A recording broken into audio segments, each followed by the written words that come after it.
Hi எல்லாருக்கும் வணக்கம். இன்னைக்கு தென்கரை சாரல் ஃபார்ம்ஸில் டே 99. இன்னைக்கு ஃபார்ம் டூர் பார்ட் 4 பார்த்துக்கலாம். நம்ம இங்கெல்லாம் டுவாஃப் நேப்பியர் இருக்குது, மல்பெரி அந்த லாஸ்ட்டில் இருக்குது.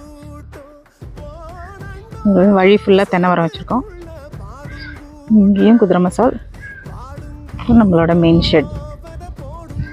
இது ஸ்டோரேஜ், பெல்லட்ஸ் வைக்கிற ஸ்டோரேஜ்.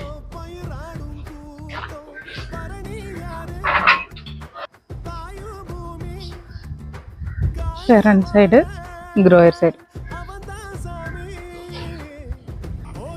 ஃபுல்லாக பழமரம் வச்சுருக்கோம். அதுக்கு நடுவில் வேலி மசால், குதிரை மசால் அதெல்லாம் போட்டிருக்கோம்.